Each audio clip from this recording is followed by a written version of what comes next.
क्रमांक 19 700 महानीति वाक्य 390 वाक्य आत्मा निज मात्र धर्म करणी साचवू। कृपालदेव एम लख्यू आत्मा निज मात्र धर्म करणी साचवू। मुनिओने माटे लख्यू के मात्र आत्मानी ज धर्म करणी ने साचवू। केम के मुनिनो धर्म ज ध्यान ने स्वाध्याय है। मुनिनो मुख्य कर्तव्य शू का तो आत्म ध्यान करवू। आत्मज्ञानी महात्मा की बात है। आत्मा जेने प्राप्त है एटले हमेशा ए तो आत्म ध्यान में ज रहेवा प्रयत्नशील होय पण कर्मना नवदेना धक्के न रहेवाय तो पछी स्वाध्याय में रहे। एटले कृपालदेवे लख्यू आत्मा निज मात्र धर्म करणी साचवू। मुनि साचा मुनि मात्र पोताना आत्मानी धर्म करणी ने साचवे छे। कारण के शरीरनी मूर्छानो तेमणे त्याग करेल छे। पोतानो आत्मा स्वस्वरूप में केम स्थिर रहे ए तेमनो सदैव पुरुषार्थ है। हमेशा पोताना आत्म स्वरूप में ज केम लीन रहवू ए ज एमनो हमेशा पुरुषार्थ है। आत्म ध्यान में विशेष न टकी सकाय त्यारे स्वाध्याय के शास्त्र लेखन के कोईने उपदेश आपवामां पोताना उपयोग ने रोकीने फरी आत्म ध्यान में केटला वहेला स्थित थईए ए जेनो हमेशा अंतर में भाव होय छे। एम मुनिनो मुख्य धर्म आत्म ध्यान अने स्वाध्याय छे। एना विषे एक दृष्टांत है। क्षेमरसी मुनिनो दृष्टांत। क्षेमरसी मुनि चित्तौड़गढ़ पासेना गाममां एक निर्धन श्रावक रहतो हतो। ते तेल लईने वेचवा चाल्यो। रस्तामां पग लपसी पड़वाथी पड़ी गयो अने तेलनु जे कूडलो लईने आव्यो हतो ए भांगी गयो। लोकोने दया आववाथी 5 रुपया आप्या एटले फरीथी तेल लईने वेचवा चाल्यो। आ वखते पण कर्मना उदय फरी पड़ी जवाथी वासण पण भांगी गयो। तेथी यशोभद्र आचार्य पासे उपदेश सांभळ्यो तेणे तेथी वैराग्य उत्पन्न थयो अने दीक्षा लीधी। गुरु पासे दीक्षा लीधा पछी गीतार्थ थयो। शास्त्रों ज्ञान पण बधुं मेळव्युं अने गुरुने एम कह्युं कि हे प्रभु मैं वैराग्य पामीने दीक्षा लीधी छे माटे मन वचन कायानी शुद्धि थी ते दीक्षा ने हूँ प्रतिपालन करूँ एम इच्छुं छुं। शुद्ध रीते पाळूं बधा नियमों माटे आपनी आज्ञा होय तो जे स्थाने घणा उपद्रव थवानो संभव होय तेवा स्थाने जईने हूँ कायसर करूँ। क्या जईने कायसर करूँ? ज्यां मने बहु दुख पड़े, ज्यां मने विपरीत संजोगों उभा थाय अने घणा घणा उपद्रव आवे मने तो विशेष बलवान कर्मनी निर्जरा थाय एवा स्थाने जईने हूँ कायोत्सर करूँ जो आपनी आज्ञा होय तो। गुरुए ज्ञान बड़े जोयुं कि आमां लाभ छे एम कहीने एम कह्युं कि तमे मालवा देश में जाओ। मालवा देश तो मालवा देश में गया। गुरु तथा संघ ने बधाने खमावी लीधो। पछी थामड़ोद नामना गाम में सरोवर पासे पाड़ पर कायस्तर करीने उभा रह्या। त्यां ब्राह्मण पुत्रो आव्या एटले ए बधा शुं कहे छोकराओ ब्राह्मणोना कि आ जुओ आ उपद्रव आव्यो। जैन धर्म प्रत्ये द्वेषना कारणे मुनिने जोईने कह्युं कि आ जुओ उपद्रव आव्यो। त्याना एटले ए बाळकोए लाकड़ी लई अने मुनिने मारवा मांड्या अने मुक्काओ मारे एम अनेक उपद्रव करवा लाग्या। पण त्याना अधिष्ठायक देवताए आ ब्राह्मण पुत्रोने बांधी लीधा। हवे एमना माता पिता आव्या अने मुनिने कहेवा लाग्या कि हे भगवंत आ बाळकोने मुक्त करो। त्यारे मुनि तो ध्यान में लीन छे, एमणे कंई कर्युं नथी, देवताए कर्युं। एटले एक देव बाळकना शरीर में प्रवेश करीने एम बोल्यो कि मुनिए कंई कर्युं नथी, पण तमारे हवे आने छूटा करवा होय तो आ मुनिनी चरण रज લઈ અને ચરણોદક એમના પગ ધુઓ અને એ પાણી વડે તમે આ બાળકોને છાંટશો તો એ બંધનથી મુક્ત થઈ જશે. તેમ કરવાથી બાળકો મુક્ત થઈ ગયા. હવે ક્ષેમરસિંહ મુનિ નિરંતર એકમાત્ર ધર્મકરણીને જ સાચવે છે. એમને કંઈ શરીરની પડી નથી, એટલે કે વિશેષ મને દુઃખ ક્યાં ઉત્પન્ન થાય ત્યાં જવું એમ ગુરુ પાસે આજ્ઞા માગી. એટલે નિરંતર ધર્મકરણી જ સાચવે. હવે કેવા કેવા અભિગ્રહ લે છે કે જાણે ભલે ને ખાવાનું ન મળે, ખાવું જ નથી, એટલે એવા ભયંકર અભિગ્રહ લે. કેવા કેવા લે છે કે કોઈ મિથ્યાત્વી રાજા, આ બધી વસ્તુઓ હોય તો હું ભોજન કરીશ, આહાર લઈશ, નહીં તો નહીં. એટલે કોઈ રાજા મિથ્યાત્વી હોય અને રાજ્યથી ભ્રષ્ટ થયેલો હોય, જેમ ભગવાન મહાવીરે અભિગ્રહ લીધેલો ચંદનબાલાનો, તેમ એ પણ એવો અભિગ્રહ કરે છે કે કોઈ મિથ્યાત્વી રાજા રાજ્યથી ભ્રષ્ટ થયેલો હોય અને બપોરના સમયે કંદોઈની દુકાને બેઠો હોય, પલાઠી વાળીને જ બેઠો હોય અને પોતાના કાળા કેસને વિખેરતો હોય, તીક્ષ્ણ ભાલાના અગ્રભાગ વડે 21 માંડા લઈને મને આપશે ત્યારે જ હું પારણું કરીશ, નહીં તો નહીં. ખાવું જ નથી, માત્ર આત્માની સંભાળ લેવી, દેહની નહીં. એવો ભારે અભિગ્રહ કર્યો. 3 માસ ને 8 દિવસે એ અભિગ્રહ પણ પૂરો થઈ ગયો. આ પ્રમાણે બની ગયું. જેમ ચંદનવાલાનું બન્યું, રાજપુત્રીનું આવું થવું એ કલ્પનાઓ ના આવે પણ થયું. એમ બીજો અભિગ્રહ પણ એમણે એમ કર્યો કે હાથી પોતાના અલાન સ્તંભને તોડી અને દોડતો આવે અને મુનિને જોઈ પ્રસન્ન થાય અને પોતાના સૂંડ વડે 5 લાડવા આપે તો પારણું કરવું. હવે હાથી પોતાનો બંધ તોડીને 5 લાડવા ક્યાંથી લાવીને આપે? પણ 5 માસ ને 18 દિવસે એ અભિગ્રહ પણ એનો પૂરો થયો. વળી ત્રીજો અભિગ્રહ એવો કર્યો કે કાળી ખાંડવાળો, નાક અને પૂંછ વિનાનો, એટલે નાક તૂટેલું એવો બાંડો, નાક અને પૂંછ વિનાનો બળદ શીંગડા વડે મને ગોળ આપે તો પારણું કરવું, નહીં તો નહીં. એ અભિગ્રહ પણ પૂરો થયો. એવા અભિગ્રહ શા માટે લેતા હશે? તો કે પોતાને તો માત્ર આત્માની જ ધર્મકરણીમાં રસ છે. દેહને દેણી પડી નથી. ભલે કાલે છૂટતો આજે છૂટે, એવો જેને દેહ પ્રત્યે છૂટે દેહાધ્યાસ, તો નહીં કરતા તું કર્મ, નહીં ભોગતા તું તેનો, એ જ ધર્મનો મર્મ. ધર્મનું રહસ્ય જેના હૃદયમાં વસ્યું છે, કેમ કે તો આત્માના અંશસુખમાં બિરાજમાન થવાય છે. એટલે એને કોઈ લક્ષ્ય જ નથી. આહાર મળે તોય ભલે અને ન મળે તોય ભલે. એટલે સ્તવનમાં ઈશ્વરજીજી લખ્યું છે, તુમ ગુણ ગણ ગંગા જલે, તુમ ગુણ ગણ ગંગા જલે, હું ઝીલીને નિરમળ થાઉં રે, હું ઝીલીને નિરમળ થાઉં રે, અવરન ધંધો આદરું, અવરન ધંધો આદરું, નિષદિન તોરા ગુણ ગાઉં રે, નિષદિન તોરા ગુણ ગાઉં રે, ગિરવારે ગુણ તુમ તણા. ભગવાન મહાવીર સ્વામીના સ્તવનમાં આયશવજીજી લખે છે, બોલે છે કે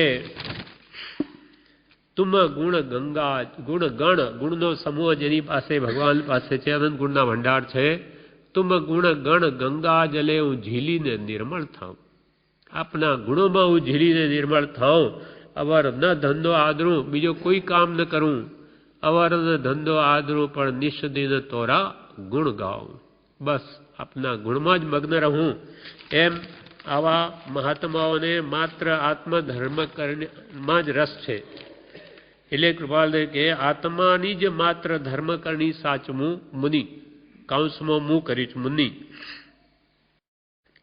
હવે વાક્ય છે 391મું.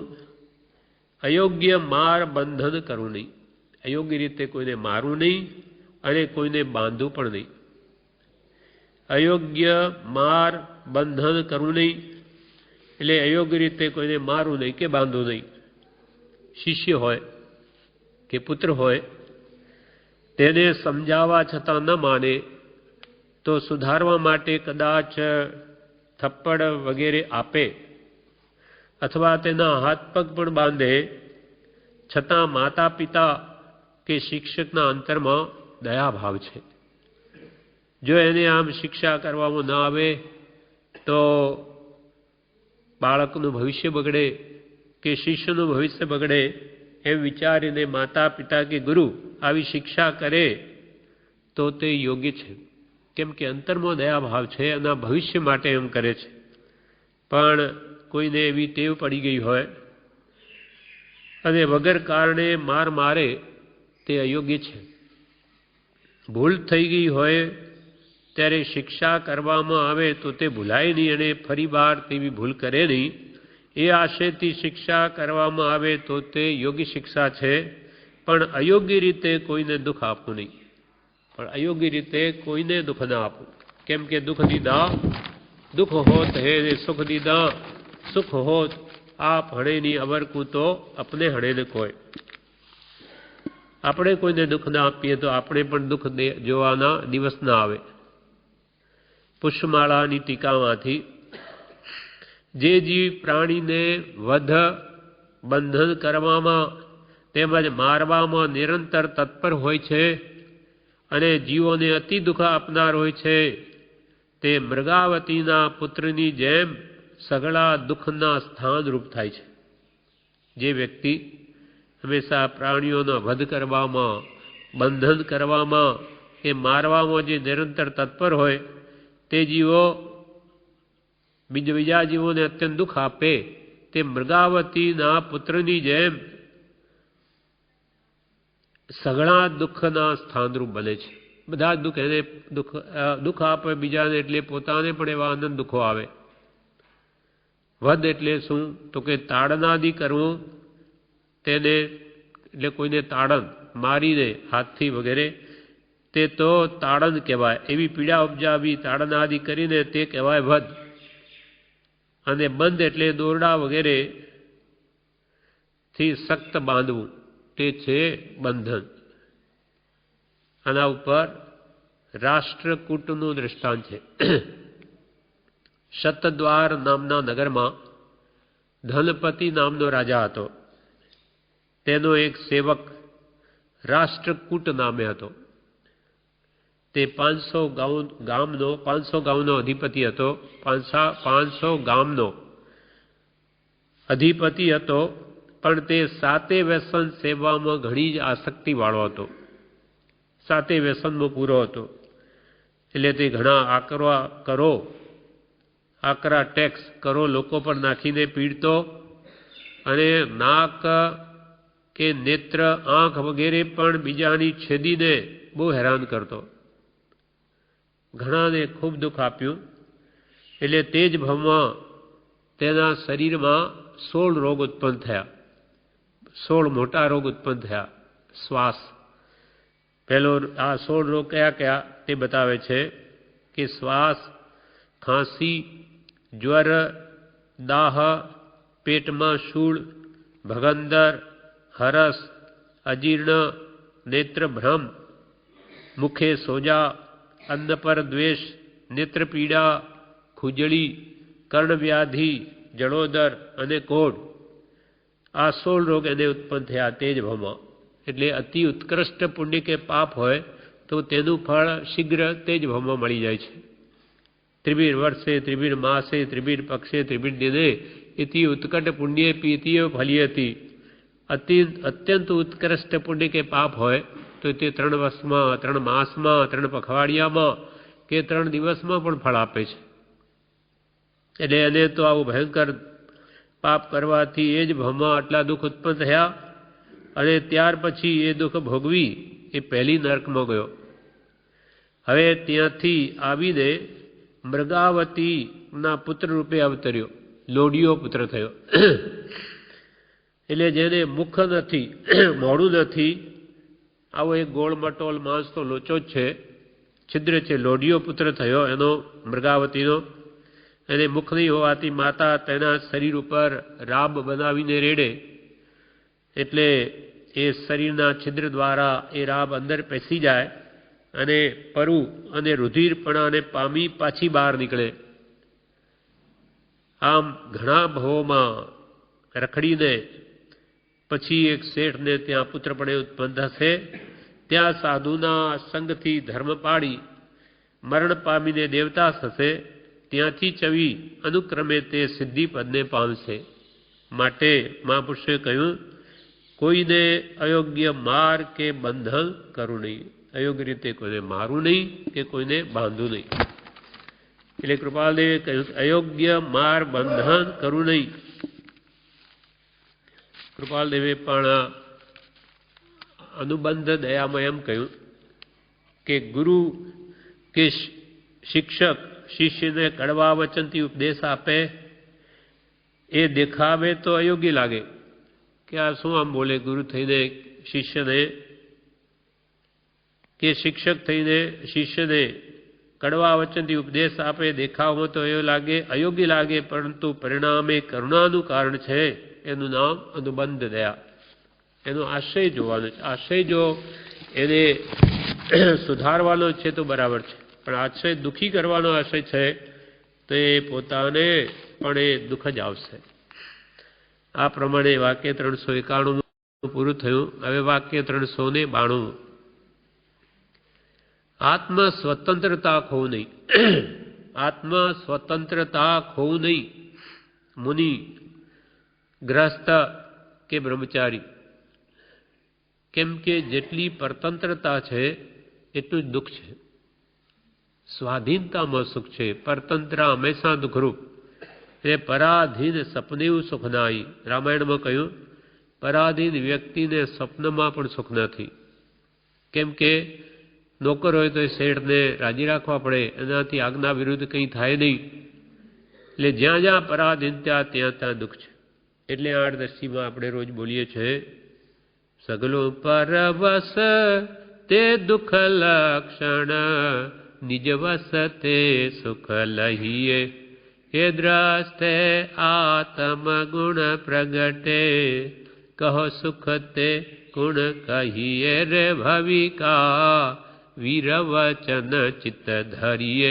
વીર ભગવાન, ભગવાન મહાવીરના વચનને ચિત્તમાં કે ધારણ કરો. સગળું પરવસ તે દુઃખ લક્ષણ. દુઃખનું લક્ષણ શું? તો કે પરાધીનતા. પરવસપણું છે દુઃખનું લક્ષણ છે. નિજ વસ તે સુખ લઈએ. પોતાને જે વસ છે, પરને આધીન વર્તવું ન પડતું હોય એ સુખ છે. માટે કૃપાલને કે આત્મ સ્વતંત્રતાને ખોવું નહીં. કોઈના આધીન જીવે તો આખી જિંદગી એના કહ્યા પ્રમાણે ચાલવું પડે. માટે અહીંયા કહ્યું મુનિ હોય કે બ્રહ્મચારી હોય, તે કોઈના આધારે જીવવાનું જો રાખે તો જેના આધારે રહ્યા હોઈએ તે જેમ કહે તેમ કરવું પડે. એના હાથ નીચે રહેવું પડે. તે મરણ જેવું દુઃખ છે.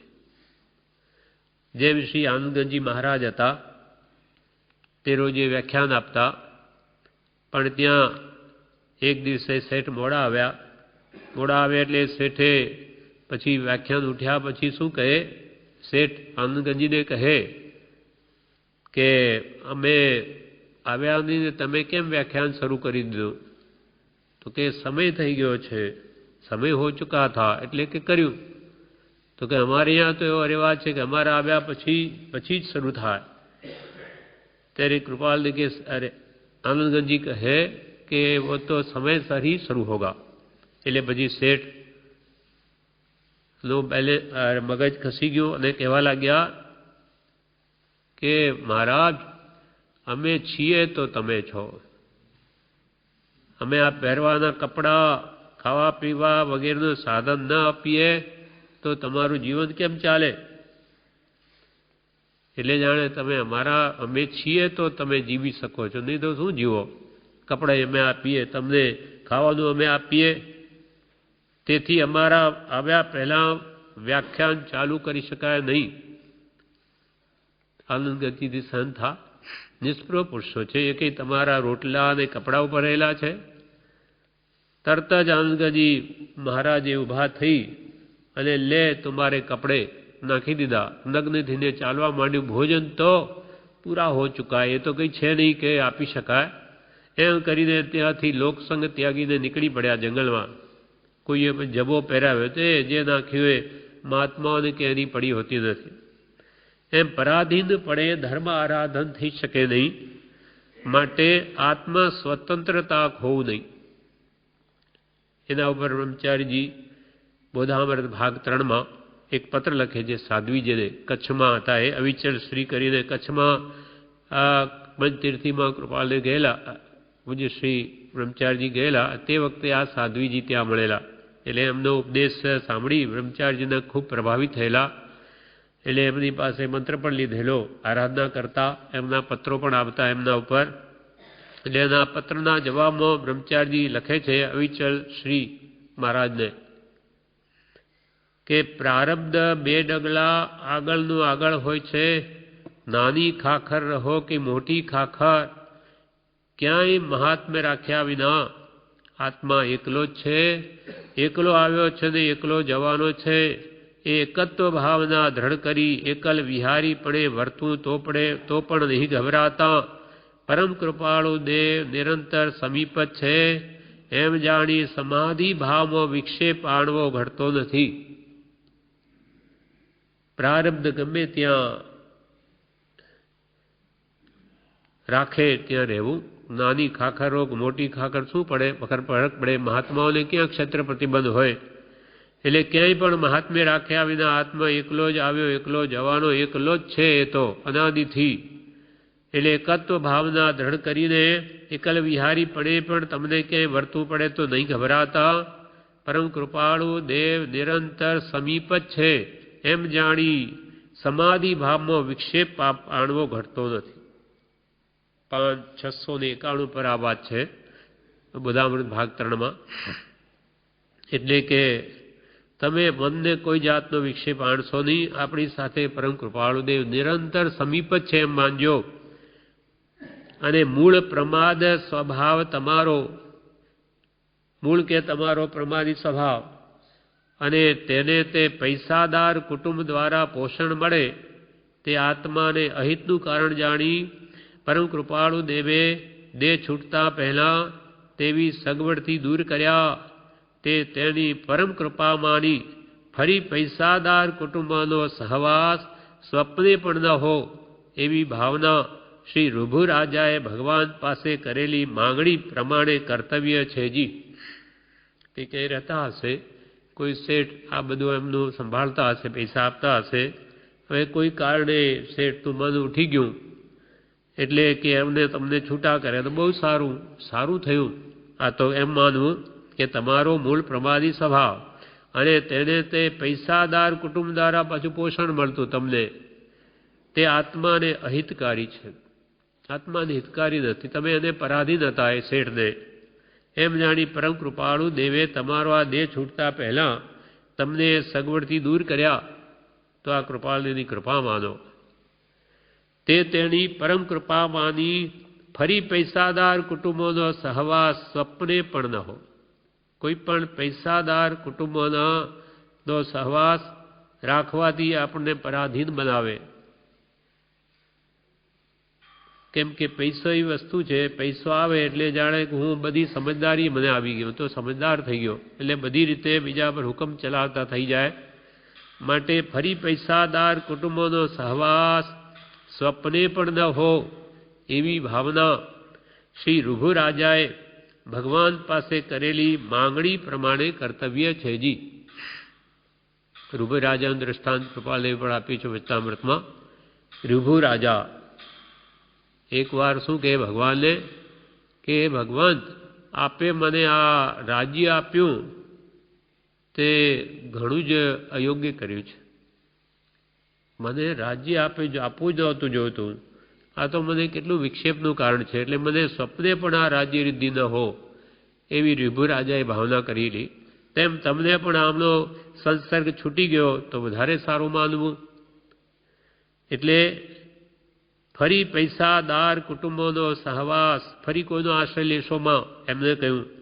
સ્વપ્ને પણ ન હોય એવી ભાવના શ્રી ઋભુ રાજાએ ભગવાન પાસે કરેલી માંગણી પ્રમાણે કર્તવ્ય છે. જી જેમ જેમ કહેવાતા ભાગ્યશાળી પરમાર્થે અનાથ કુટુંબોનો પરિચય ઓછો રહેશે, તેમ તેમ અનાથતા દૂર થઈ પરમ કૃપાળુ દેવને નાથ તરીકે સહેલાઈથી સ્વીકારી સુખી થવાશે એમ અનુભવ કરેલી વાત દર્શાવું છું. જી બ્રહ્મચારીજી કે મારો આ અનુભવ તમને કહું છું કે પૈસાદારોનો મને અનુભવ થઈ ગયેલો છે.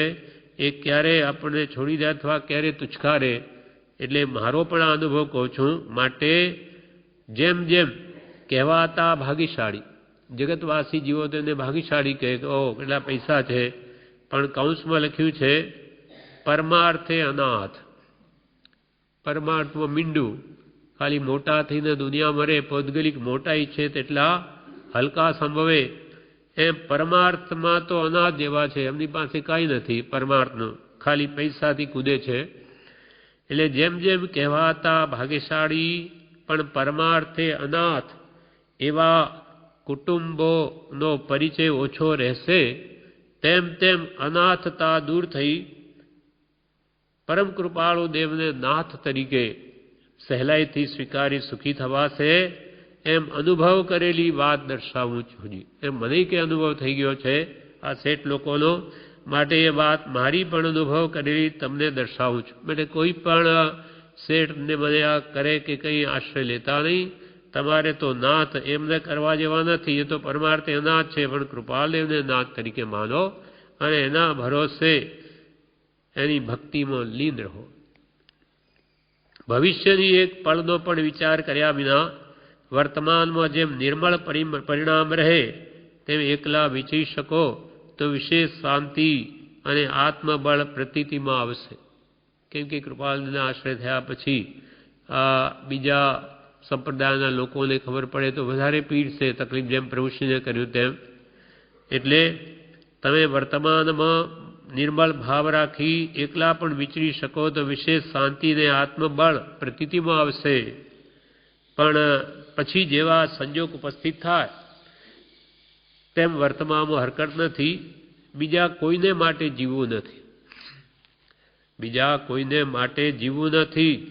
એક પરમ કૃપાળુ દેવને શરણે નિસ્પૃહપણે જીવવું છે અને તેને જ શરણે નિર્ભયપણે દેહ પણ ત્યાગ કરવો છે. કે આપણે કોની જરૂર છે? કૃપાળુને શરણે જીવવું છે, નિસ્પૃહપણે જીવવું છે, કોઈનું કંઈ લેવું નથી અને તેને શરણે નિર્ભયપણે આ દેહ પણ ત્યાગવો છે. તો પછી ફિકર શું? સદગત શ્રીનો બોજો લઈને ફરતા હતા. કોઈ શેઠ હશે એનું મનમાં તમને પરાધીનતા હતી.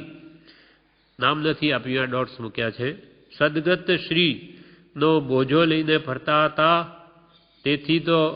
તેથી હવે તો હલકા થયા છો. લોકલાજ દૂર કરી એટલે પરાધીનતા હવે તમારી મટી ગઈ છે. લોકલાજ દૂર કરી એક પરમ કૃપાળુ દેવને જ સહયોગી ગણી આટલો ભાવ પૂરો કરવો છે. એમ કરવાથી વધારે સ્વતંત્ર અને સુખી થશો.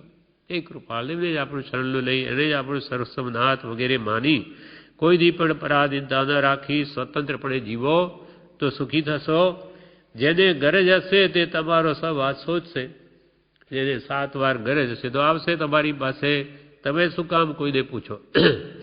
તમે સાધુ થયા છો, બધું ત્યાગ્યું છે, તો પછી શા માટે આવા વિકલ્પ? જેને ગરજ હશે તે તમારો સહવાસ શોધશે. તમારે હવે કોઈની પાસેથી કંઈ લેવું નથી. આ જ વાત પ્રભુશ્રીને કૃપાલદેવે કહેલી કે મુનિ તમારે હવે ક્યાંય જવાની જરૂર નથી. જેને ગરજ હશે તે તમારી પાસે આવશે. પ્રભુશ્રીને કૃપાલદેવે કહેલું. એ જ વાત બ્રહ્મચારીજીએ મહારાજ સાધ્વીજીને કહ્યું કે જેને ગરજ હશે તો તમારો સહવાસ શોધશે. તમારે હવે કોઈની પાસેથી કંઈ લેવું નથી. મીરાબાઈની પેઠે જૈન મીરા બની જીવો, તેના ગુણગાનમાં મસ્ત બનો.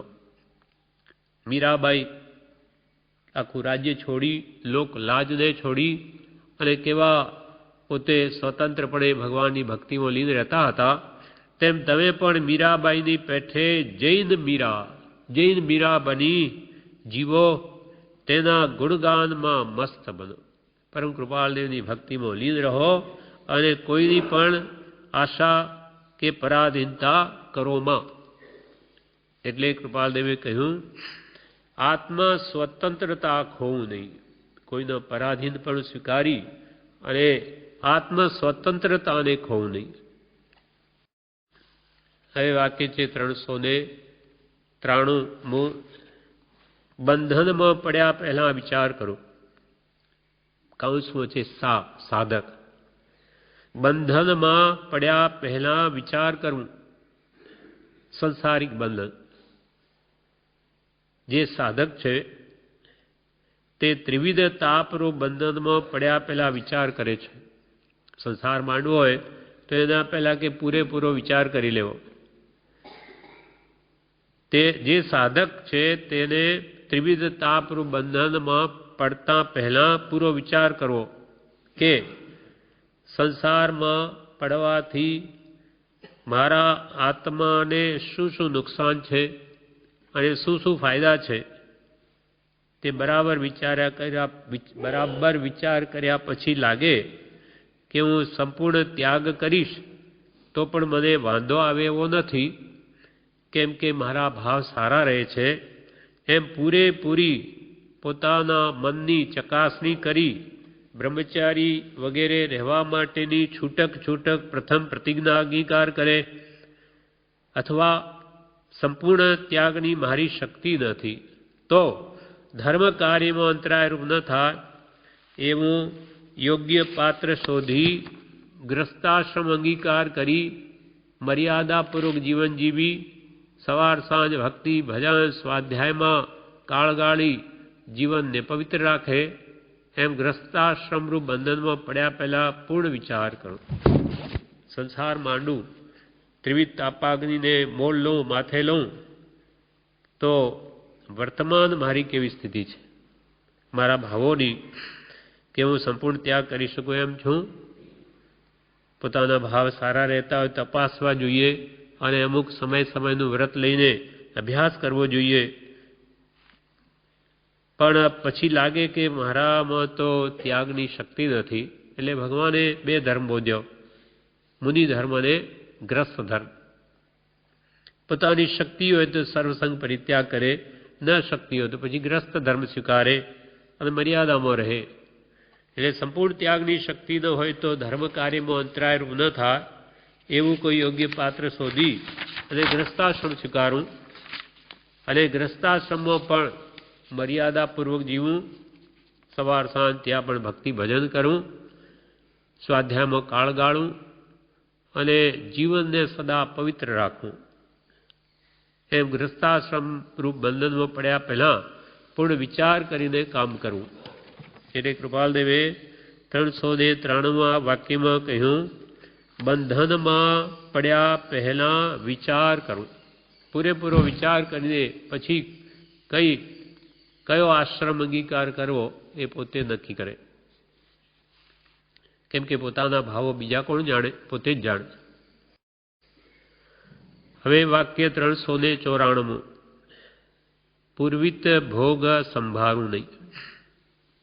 પૂર્વિત ભોગ સંભાળવું નહીં.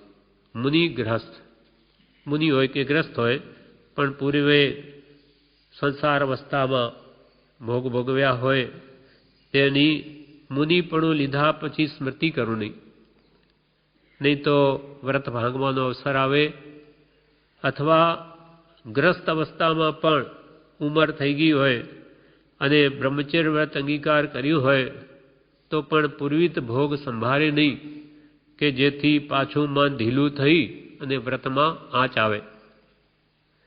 પૂર્વિત ભોગ સંભાળવું નહીં. આર્દ્ર કુમારના પૂર્વભાવનું દ્રષ્ટાંત. આર્દ્ર કુમાર આર્ધકુમારનો જીવ, આર્ધકુમારના જીવે પૂર્વ ભાવમાં દીક્ષા લીધી હતી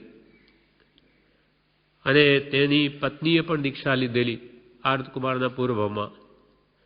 છતાં પૂર્વ ભોગોની સ્મૃતિ થવાથી તેને આર્ધકુમારના જીવે પોતાની પત્ની પૂર્વભાવની જેણે દીક્ષા લીધેલી તેને પાછું કહ્યું કે હવે આપણે ઘરે જતા રહીએ. પાછા દીક્ષા લીધેલી છે બે જણા, પણ પૂર્વ ભોગોની સ્મૃતિ કરવાથી પાછું મન ઢીલું પડ્યું અને પોતાની પત્નીને એમ કે પાછા આપણે ઘરે જતા રહીએ.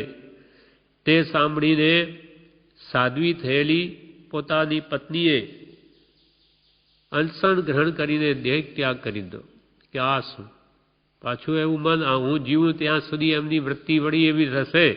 એટલે એની પૂર્વભાવની પત્નીએ જે દીક્ષા લીધેલી એને તો અનશન લઈ લીધું, દેહ ત્યાગી દીધો અને સ્વર્ગે ગઈ. જ્યારે આર્ધકુમારનો જીવ ભોગોની સ્મૃતિ થવા વિશેનો પ્રાયશ્ચિત લીધા વિના દેહ ત્યાગ કરીને દેવલોકે ગયો. પોતે મુનિ છે પણ એ આવા ભાવો થયા એનું કંઈ પ્રાયશ્ચિત લીધું નહીં, એટલે તે મરીને દેવલોકે ગયો. અને દેવલોક કેમ કે આ દીક્ષા પાળી છે એટલે દેવલોકે ગયો, પણ ત્યાંથી ચવીને અનાર્ય દેશમાં આર્દ્રકુમાર નામે રાજપુત્ર થયો. અનાર્ય દેશમાં જન્મ્યો. તેના પ્રતિબોધ અર્થે અભયકુમારે પંચધાતુની જીન પ્રતિમા મોકલીને જાગૃતિ આપી. કેમ કે આર્ધકુમાર પૂર્ણ સંસ્કારી, એટલે ત્યાંથી આર્ધકુમારના પિતા અનાર્ય દેશમાં ત્યાંથી એને વિચાર પિતા કંઈ મોકલે છે સૈનિક રાજાને એ ભેટ ભારતમાં, તો એને પણ થયું કે આ સૈનિક રાજાનો કોઈ પુત્ર છે તો હું પણ એને ભેટ મોકલું. આ પૂરના સંસ્કાર એવી ભાવના થઈ એટલે અભયકુમારને એને કે ભેટ મોકલી. અભયકુમારે વિચાર કર્યો કે મારા પ્રત્યે એને ભાવ થયો તો આ કંઈ પૂર્વનો સંસ્કારી હોવો જોઈએ. એટલે અભયકુમારે શું કર્યું, પંચધાતુની પ્રતિમા જે આપણે અહીંયા ત્રિગડામાં મૂકીએ છીએ એવી જ ભગવાનની પ્રતિમા મોકલી. પેલો આર્ધકુમાર વિચાર કરે કે આ કેવું દાગીણું છે, આ આભૂષણ ક્યાં પહેરાતું હશે, હાથને અહીંયા અડાડે, છાતી અડાડે, અહીંયા અડાડે, કંઈ બેસતું નથી મગજમાં. પછી ક્યાંય મેળ બેઠો નહીં એટલે એક સુંદર ખાનું હતું તાકો, એમાં મૂક્યું કે એને થયું કે આ તો અહીંયા સુંદર શોભે છે. પછી એને એક ટકે જુએ છે આ શું છે, એમ જોતાં જોતાં જોતાં એને જાતિસ્મરણ જ્ઞાન થઈ ગયું અને એને જોયું કે ઓહો હું તો પૂર્વમાં મુનિ હતો જૈન, આ તો જૈન ભગવાનની પ્રતિમા છે. એટલે પછી ત્યાંથી હવે કેમ છૂટવું, પિતાને કહ્યું કે મારે ભારત દેશમાં જવું છે, આર્ય દેશ. તો કે નહીં જવાય. એકાએક પુત્ર જાણે એ તો વારંવાર કહે કે મારે જવું છે, એટલે એમને શંકા પડી ગઈ કે આ કંઈ પાછો આવશે નહીં તો. એટલે એવી વ્યવસ્થા સૈનિકોની ગોઠવી કે જાય જ નહીં કે, એટલે બહાર જાય તો એ બધા સાથે જ હોય. એટલે એને પણ હવે ભાવ જાતિનું જ્ઞાન થઈ ગયું એટલે જવું જ છે. એટલે શું કેવી રચના એને ઉપાય શોધ્યા. જ્યાં ક્રીડા કરવા જાય તોય સૈનિકો સાથે, રાજપુત્ર છે એટલે શું કરે ત્યાં બેસાડીને આવું છું એમ કરીને 5 કલાકમાં પાછો આવી જાય. એમ કરતાં પછી થોડો દૂર જાય, અડધો કલાકે પાછો આવે. એમ કરતાં કલાક જાય પછી આવે. એમ વિશ્વાસ પહોંચાડે બરોબર સૈનિકોના મગજમાં. એમ કરતાં કરતાં 2 કલાકે પાછો આવે, 4 કલાકે આવે. જાણે આ તો ક્યાંય જતો નથી. ભલે રાજાને વહેમ છે એમ સૈનિકોને થઈ ગયું. એમ લાંબો અંતર પાડી અને એક દિવસે બધું વહાણ બાણ બધું તૈયાર રાખી અને તેમાં બેસીને તો રવાના થઈ ગયો ભારત તરફ. હવે સૈનિકો ઘણો લાંબો અંતર એ તો ક્યાંય દૂર ચાલ્યો ગયો. પછી આવેને કહ્યું કે ક્યાં ગયા ખબર નહીં. પછી તપાસ કરતો અહીંયા તો છે નહીં. આમ એ પછી આર્ય દેશમાં આવે છે અને અહીંયા પછી દીક્ષા લઈને અંતે મોક્ષને પામે છે. પણ પૂર્વભાવની સ્મૃતિ ભોગોની કરવાથી આવી પોતાના પત્ની પ્રત્યે પણ સાધ્વી થયેલી છતાં આવી ભાવના દર્શાવી અને એના ફળમાં પ્રાયશ્ચિત નહીં લીધું એટલે દેવલોકમાં જેને પણ આર્ય દેશમાં જન્મ લેવો પડ્યો. માટે પૂર્વ ભોગોની સ્મૃતિથી વ્રત ભાગવાની ઈચ્છા થાય માટે એ સ્મૃતિ કરવી નહીં. બીજું દ્રષ્ટાંત છે જંબુકુમારનું. આ કાળમાં અંતિમ કેવલી શ્રી જંબુ સ્વામી થયા છે. તેના પછી કોઈ કેવલનાથ પામ્યું નથી. એમના પૂર્વભાવની વાત છે. જંબુકુમાર એટલે જંબુ સ્વામીનો જીવ પૂર્વભાવમાં ભવદેવ હતો. ભવદેવ નામ છે જેનું. તથા ભવદત્ત એનો બીજો ભાઈ હતો. જંબુકુમારનો જીવ ભવદેવ અને એનો ભાઈ ભવદત્ત. અને ભવદત્તે સુસ્થિત નામના આચાર્ય ભગવંત પાસે દીક્ષા લીધી. તે વખતે ભવદત્ત મુનિ એકવાર ભવદેવને ત્યાં વહરવા આવ્યા. જંબુકુમારના જીવ છે ભવદેવ છે, ત્યાં વહરવા આવ્યો મોટા ભાઈ મુનિ થયા પછી. એટલે મુનિને સહેજે નાનો ભાઈ વળાવવા જાય છે. વળાવતા ઠેઠ ના પાડતા નથી એ મુનિ મોટા ભાઈ ભવદત્ત, અને ઠેઠ અપાસરા સુધી લઈ જાય છે. અને અપાસરામાં લઈ ગયા પછી ગુરુને એમ કહ્યું કે મારા ભાઈ ભવદેવને દીક્ષા આપો. ત્યારે ગુરુએ પૂછ્યું શું દીક્ષા લેવી છે? તો એના મનમાં એમ થયું કે જો હું ના પાડું તો મારા ભાઈનું વચન ખોટું પડે. એમને કે દીક્ષા આપો. હું ના પાડું તો એટલે કહી દીધું કે હા લેવી છે. દીક્ષા લીધી, પણ મનમાં તો પોતાની સ્ત્રી નાગીલાના જ વિચાર આવ્યા કરતા અને ભોગોની સ્મૃતિ રહ્યા કરતી. 12 વર્ષ તો એમ નીકળી ગયા. પછી મોટા ભાઈ ભવદત્ત ગુજરી ગયા એટલે પોતાના ગામમાં આવ્યા આ જંબુ સ્વામીનો જીવ ભવદત્ત, અને એક બાઈને નાગીલાના સમાચાર પૂછ્યા કે અહીંયા નાગીલા ક્યાં છે? 12 વર્ષ થઈ ગયા. પોતાની સ્ત્રી માટે પૂછે છે, પણ તે પોતે જ નાગીલા હતી. જેને પૂછ્યું એ જ એની સ્ત્રી હતી. એટલે તેણે એમ કહ્યું કે હું પોતે જ નાગીલા છું. પણ તેને વાત કરી પછી આ બધી કે આપણે સંસારમાં મારે આવવાની છે એમ. એટલે નાગીલા શું બોલી? આનો અયોગ્ય આશય જાણીને કે મહાત્મા, મારા દેહમાં તમે શું એવું લાવણ્ય જુઓ છો? ઇત્યાદિ ઘણો ઉપદેશ આપ્યો કે તમે સંસાર ત્યાગ કર્યો અને હવે શું મારામાં એવું જોઈને પાછો એ ત્યાગનોય ત્યાગ કરવા ઈચ્છો છો?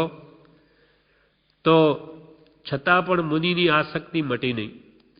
એટલે નાગીલાએ એવી એક યુક્તિ કરી કે પોતાની સખીના પુત્ર પાસે એક વાસણમાં દૂધ પીવડાવીને ઉલટી કરાવી કે ભાઈ તું એમ કરીને લાવજે.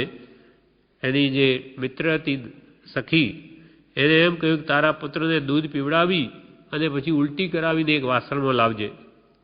એટલે એ લઈ આવી.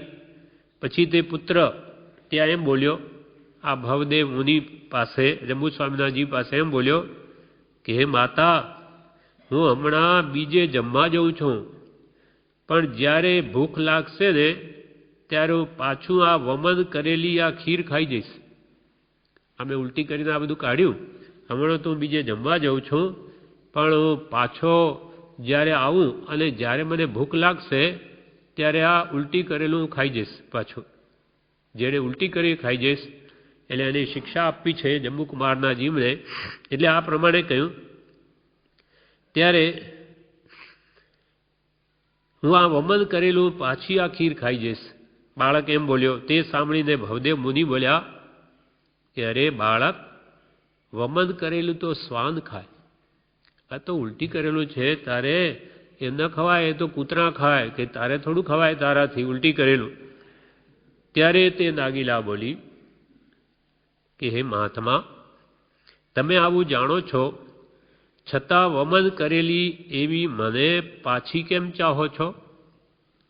તમે મને ઉલટી કરીને એકવાર મને ઉલટીની જેમ મૂકી દીધી છે, છોડી દીધી છે, અને તમે એટલું જાણો છો કે આ વમન ઉલટી કરેલું પાછું કૂતરા ખાય, માણસ ન ખાય, તો તમે મને વમનની જેમ છોડેલી પાછી કેમ ઈચ્છો છો? તમને લજ્જા નથી આવતી? શરમ નથી આવતી? દુર્ગંધમય એવા મારા દેહમાં તમે શું સારું જુઓ છો? જેમ ઉલટી એના કરતો પણ આ શરીરમાં સપ્ત દુર્ગંધમય ધાતુ ભરેલી, એમાં તમે શું જુઓ છો વિશેષ? ઇત્યાદિ નાગીલાના યુક્તિયુક્ત વચનો સાંભળીને પ્રતિબોધ પામેલા મુનિ ગુરુ પાસે જઈને ફરીથી ચારિત્ર ગ્રહણ કર્યું અને દ્રઢતાથી પાળ્યું. તેથી પૂર્વિત ભોગોની સ્મૃતિ કરુણી. પૂર્વમાં કે પહેલાં ગ્રસ્ત અવસ્થા પહેલાં જે કંઈ ભોગો ભોગવ્યા હોય તેની પાછી સ્મૃતિ કરું નહીં.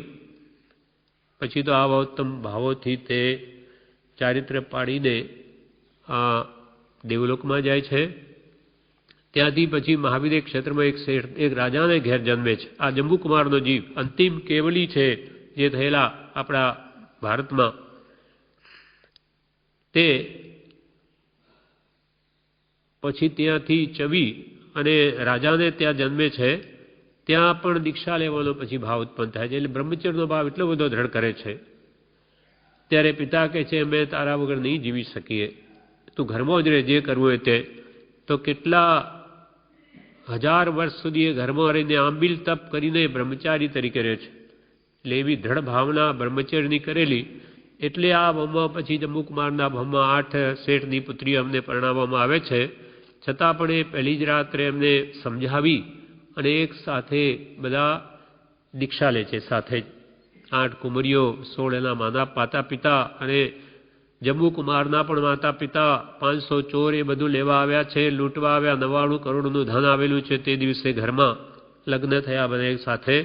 તે 527 જણે સવારમાં દીક્ષા લીધી. એટલે અહીંયા આપણે વાત શું છે કે પૂર્વિત ભોગોની સ્મૃતિથી ચિત્તમાં સ્થિરતાનો અભાવ. એટલે કૃપાલદેવ કહ્યું પૂર્વિત ભોગ સંભાળું નહીં. વાક્ય 394.